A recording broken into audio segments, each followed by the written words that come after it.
성도 여러분, 주님께 드리는 이 예배가 신령과 진정으로 드리는 복된 예배이기를 소망합니다.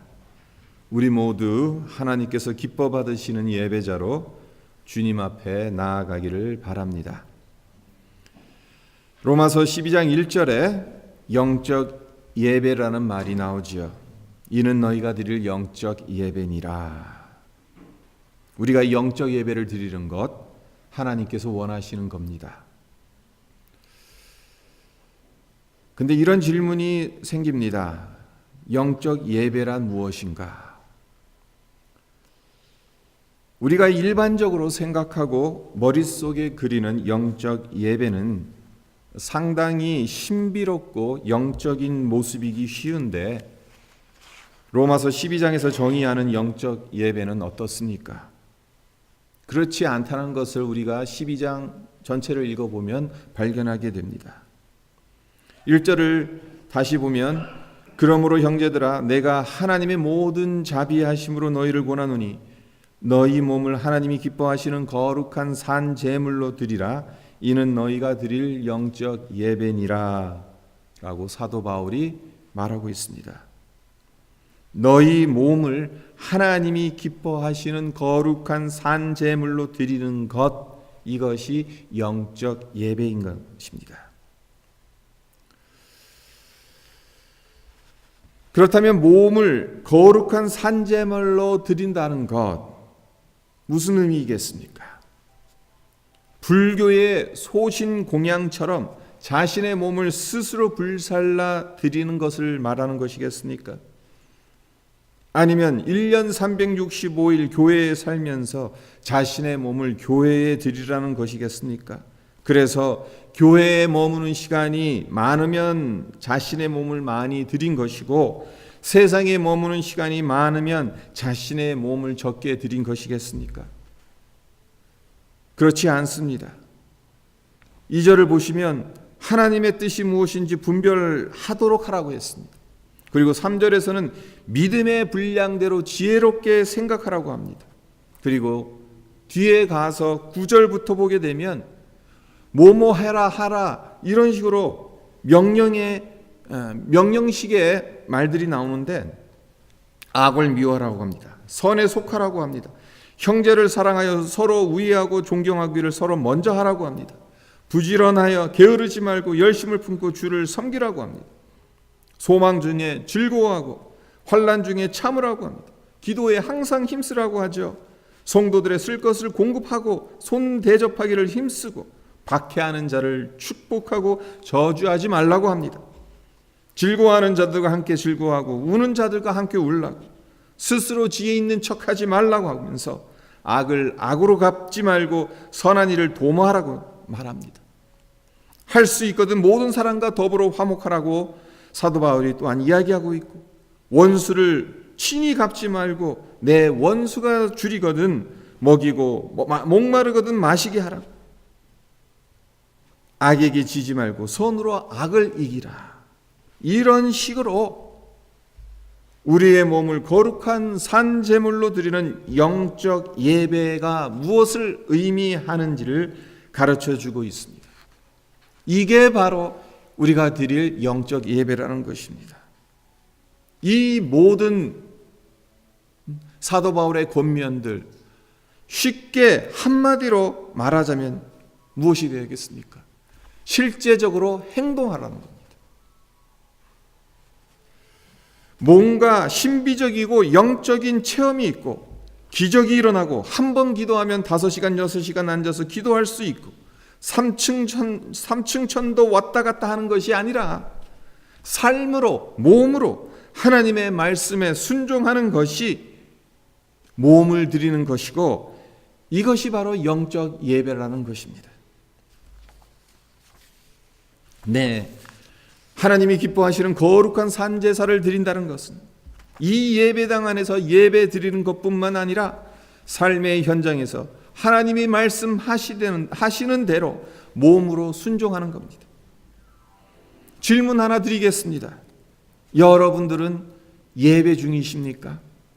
청년 여러분, 학교에서 공부하는 것을 하나님이 기뻐 받으시는 영적 예배로 생각하십니까? 사업터에서, 직장에서 열심히 일하시는 성도 여러분, 사업터에서 바쁘게 일하고 회사에서 근무하는 것을 여러분들이 드릴 거룩한 산제물이라고 생각하십니까? 가정에서 식구들 뒷바라지 하시는 주부님들, 설거지하고 빨래하고 청소하는 것을 영적 예배라고 받아들일 수 있으십니까? 바라기는 우리의 삶 자체가 하나님이 기뻐하시는 영적 예배로 드려졌으면 합니다. 이런 맥락에서 오늘 말씀을 살펴보면 삶의 어느 부분까지 우리의 몸을 하나님이 기뻐하시는 거룩한 산제물로 드려야 하는지를 명확하게 발견할 수 있는데요. 먼저 18절을 보세요. 할 수 있거든 너희로서는 모든 사람과 더불어 화목하라. 여기서 모든 사람은 누구를 가리키는 것이겠습니까? 이 모든 사람 안에는 악한 사람도 포함되어 있습니다. 날 싫어하는 사람, 내가 싫어하는 사람도 포함되어 있어요. 물론 내가 좋아하는 사람도 포함되어 있지만 말입니다. 우리 마음 같아서는 성경이 이렇게 말했으면 얼마나 좋겠습니까? 네가 좋아하는 사람과 화목하라. 하지만 성경은 그렇게 말하지 않습니다. 할 수 있거든 모든 사람과 더불어 화목하라고 가르칩니다.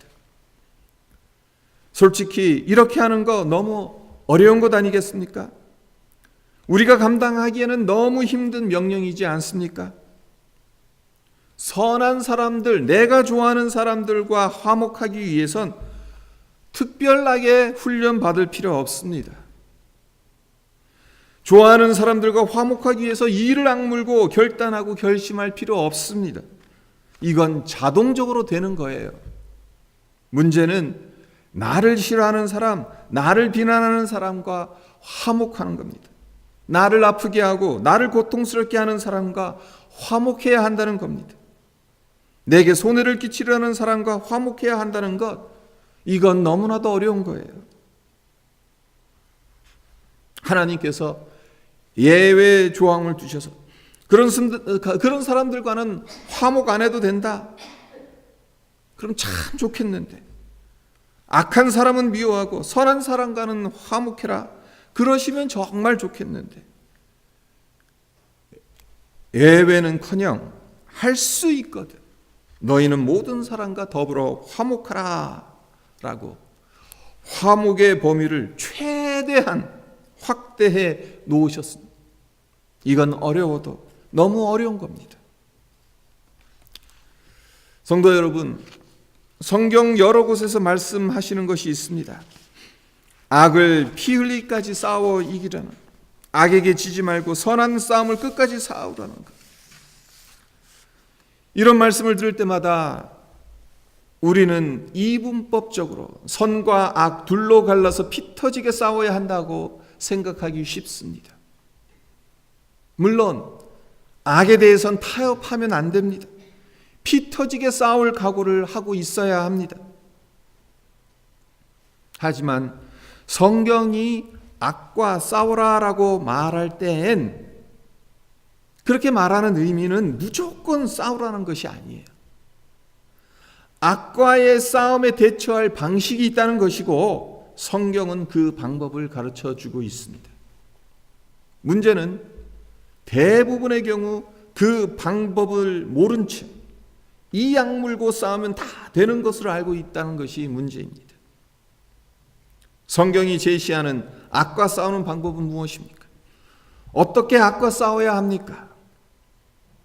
오늘 본문 말씀 로마서 12장 17절에 그 답이 나오는데 보세요. 뭐라고 사도 바울이 말합니까? 아무에게도 악을 악으로 갚지 말고 모든 사람 앞에서 선한 일을 도모하라.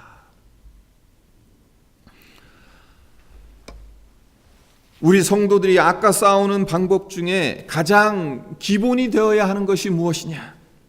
악을 악으로 갚지 말라는 겁니다. 이게 이해가 된다면 참 좋겠어요. 악을 악으로 갚지 말라는 이 말씀이 정말로 우리가 이해가 될 수 있으면 좋겠어요. 사람들의 본성은 어떻습니까? 악을 악으로 갚는 성향을 가지고 있습니다. 누가 날 한 대 때렸다면 나도 한 대 때려야 직성이 풀립니다. 그런데요, 악을 악으로 갚으면 어떻게 되겠습니까? 절대 끝나지 않습니다. 절대 평화가 오지 않습니다. 언젠가도 이 예화 드렸는 것으로 기억이 나는데, 중국 무협 영화를 보면 스토리 진행이 거의 똑같죠. 나쁜 놈이 와서 아버지 어머니 죽이고 그 집앞 완전히 박살냅니다. 하지만 그 와중에 한 아이가 목숨을 부지해서 산이나 절에 들어가 고승에게 무술 훈련을 받습니다. 각고의 수련 끝에 하산해도 되는 실력을 쌓게 되어서 세상으로 내려와 원수를 만나게 되지만 처음에는 상대가 안 되는 거예요. 그래서 얻어 터지기만 합니다. 그러다가 여차여차 계속 도전하다가 끝에 가서는 원수를 갚죠. 복수를 합니다. 원수를 죽입니다. 하지만 이게 끝이 아닙니다. 원수의 집에 한 아이가 살아남아요. 그리고 마음속으로 자기 아버지 죽인 그 원수에 대한 복수의 칼을 또다시 갑니다. 그래서 속편이 나오고 사람만 바뀌었지 똑같은 내용으로 스토리가 진행이 됩니다. 결국 원수 갚는 것을 누군가가 멈추지 않으면 속편은 계속해서 나올 수밖에 없다는 것입니다. 단순히 중국 무협 영화에서만 나오는 이야기가 아니라 우리의 삶에서도 그럴 수 있다는 것입니다. 악을 악으로 갚아서는 해결이 안 됩니다. 반복의 사이클이 멈추지 않습니다. 하나님께서 악을 악으로 갚지 말고 할 수 있거든 모든 사람과 더불어 화목하라고 말씀하시는 이유가 무엇이겠는가? 곰곰이 한번 생각해 보십시오. 우리가 진정으로 화평을 누리고 화목하기를 원하시기 때문에 이렇게 말씀하시는 것입니다. 우리가 화목을 누리기 위해서는 악을 악으로 갚아서는 안 되기 때문에 하나님께서 이렇게 말씀하시는 겁니다. 문제는 이게 말이 쉽지 결코 쉬운 게 아니라는 게 문제죠. 저도 이런 건 설교만 하라면 좋을 것 같아요. 설교 끝. 알아서 사십시오.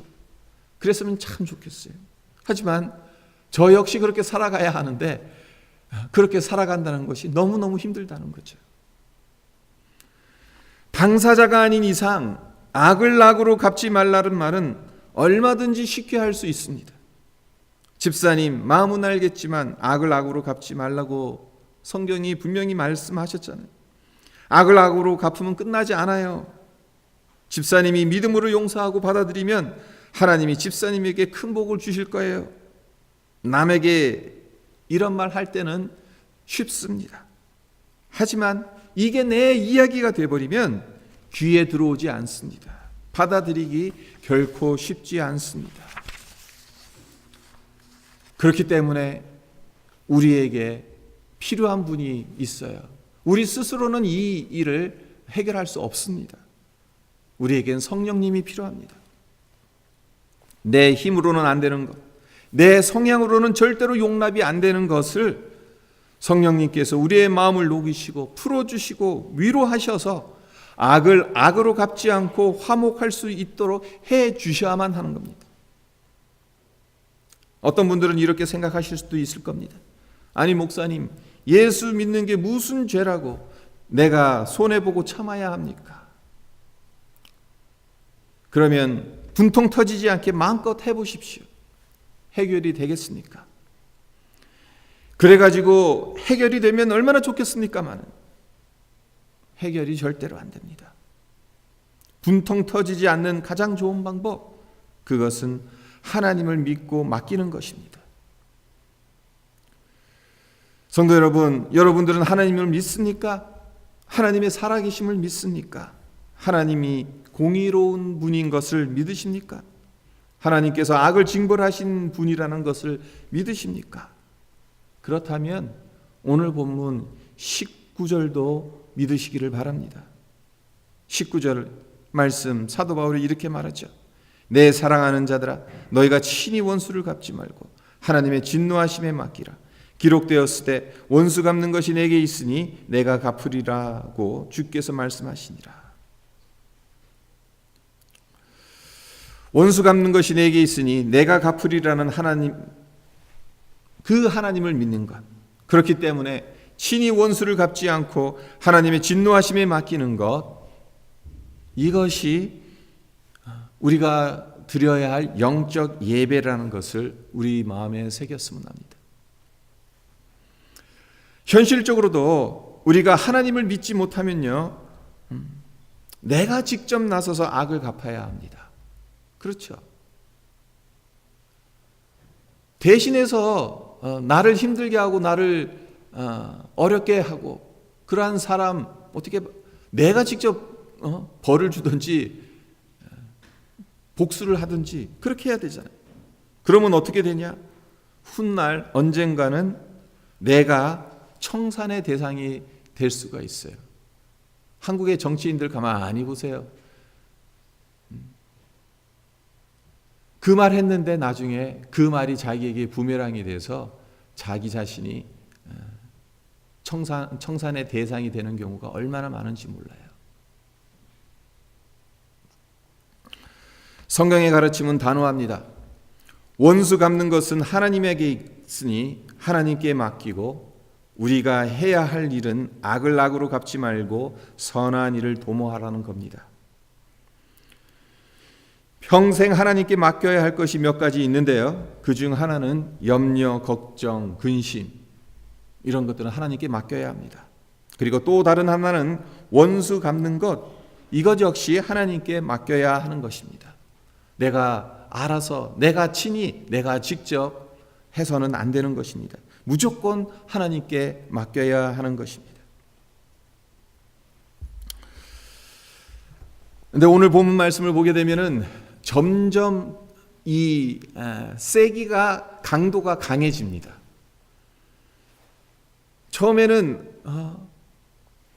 될 수만 있으면 어떻게 해서든 모든 사람과 화목하라고 이야기를 하고 있고, 그 다음에는 악을 악으로 갚지 말라라고 이야기를 하고 있고, 이게 어떤 식으로 더 강해지냐 하면요, 어떻게 강해집니까? 20절을 보세요. 20절을 보면 내 원수가 줄이거든 먹이고 목마르거든 마시게 하라. 그리함으로 내가 숯불을 그 머리에 쌓아 놓으리라. 한 걸음 더 나가는 것을 우리가 보게 됩니다. 악을 악으로 갚지 말라는 것도 감당하기 참으로 힘든데, 내 원수가 줄이거든 먹이고 내 원수가 목마르거든 마시게 하라. 너무 무리한 요구처럼 보이지요. 하지만 하나님께서 그렇게 하라고 명령하십니다. 왜 이렇게 말씀하시는 것일까요? 이렇게 말씀하시는 이유가 무엇이겠습니까? 이 또한 궁극적으로 우리를 위해서입니다.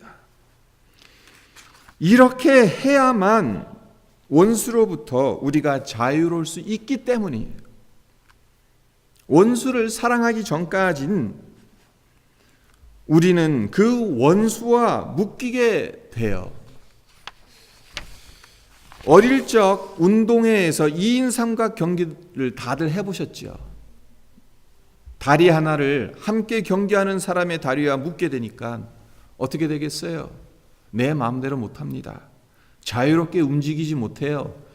나는 빨리 달리고 싶은데 상대방과 보조를 맞추지 못하게 되면 빨리 달리려고 했던 그 마음이 오히려 방해가 돼요. 묶여 있다라는 것. 마찬가지로 누군가를 너무 사랑해도 우리가 묶여지게 되지만, 누군가를 너무너무 미워해도 묶여지게 된다는 사실입니다. 영적으로 묶여지게 됩니다.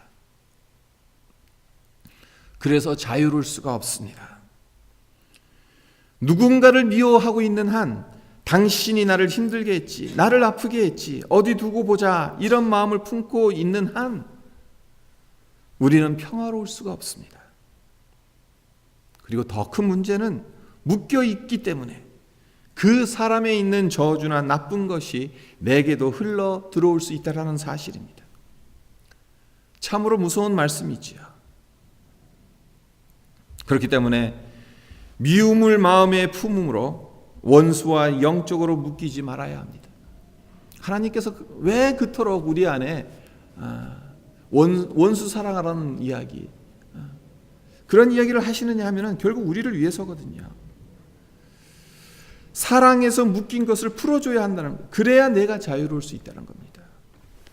생각해 보십시오. 누군가에 대한 앙심을 품고 살게 되면 누가 괴롭습니까? 가해자가 괴로운 것이 아니라 피해자가 괴로워요. 상대방이 괴로운 것이 아니라 내가 괴로운 겁니다. 그러나 원수가 줄일 때 먹이고 목마를 때 마시게 하면 어떤 일이 벌어지는가 하면 영적으로 묶인 것을 풀어주게 되니까 내가 자유로워지는 겁니다. 그래서 평화를 누리게 되는 것입니다. 우리의 영혼이 평화를 누려야 신령과 진정으로 하나님께 예배를 드릴 수 있지 않겠습니까? 우리의 영혼이 무엇인가에 결박당한 채로는 하나님을 기쁘시게 하는 거룩한 산재물이 될 수 없잖아요. 영적 예배가 무엇이라고 말씀드렸습니까? 예배 중에 환상을 보고 신비한 체험을 하는 것이 영적 예배라고 말씀드렸습니까? 아니죠.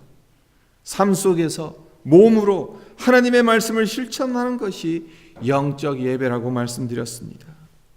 그리고 그 실제적인 예를 오늘 본문 말씀을 통해서 3가지로 말씀드렸어요. 첫째로 내가 좋아하고 사랑하는 사람들뿐만 아니라 나를 싫어하고 손해를 끼치는 사람들과도 할 수 있거든 모든 사람과 더불어 화목하는 것. 둘째로 아무에게도 악을 악으로 갚지 말고 모든 사람 앞에서 선한 일을 도모하는 것. 셋째로 친히 원수를 갚지 말고 하나님께 맡기며 그 대신 내 원수가 줄이거든 먹이고 목마르거든 마시게 하는 것. 로렌스 형제라는 중세시대의 수도사를 성도 여러분들도 아실 것입니다. 언젠가도 소개해드린 것으로 기억하는데, 이분이 쓴 하나님의 임재 연습이라는 책은 수백 년 동안 수많은 신앙인들에게 엄청난 감동과 도전을 가져다 주었습니다. 저 역시 이 책을 읽으면서 어떻게 했길래 로렌스 형제가 하나님의 임재를 그토록 강력하게 경험하며 살아갔는지 너무너무 부럽더라고요. 그런데 로렌스 형제가 어떤 일을 하는 사람이었는지 아십니까? 아신다면 놀라실 겁니다. 수도사는 수도사였는데 기도와 말씀에 전념한 수도사는 아니었어요. 평생 수도원 주방에서 일하던 사람이었어요. 주방에서 수도사들의 식사를 준비하고 치우는 허드렛 일을 하던 사람이었어요. 사자의 서품도 받지 못해서 그가 지닌 타이틀은 형제. 그래서 로렌스 형제예요. 마땅히 부를 칭호가 없어가지고. 하지만 그 어떤 수도사들보다도 하나님의 임재를 깊이 체험하며 살았다는 것이 중요합니다. 삶의 현장에서 하나님께서 기뻐하시는 거룩한 산제물로 영적 예배를 드렸다는 것이 중요한 거예요. 그렇습니다. 신앙과 삶은 따로 나눌 수 없습니다. 주일 예배와 일주일의 삶이 별개여서는 안 됩니다. 예배가 삶이고 삶이 예배입니다. 우리의 삶이 모든 사람과 화목하며 악을 악으로 갚지 않고 선한 일을 도모하며 원수까지라도 줄일 때 먹이고 목마를 때 마시게 하는 삶이 되기를, 그래서 하나님을 기쁘시게 해드리는 영적 예배자로 하나님께 서는 우리 모두가 되기를 주님의 이름으로 축원드립니다.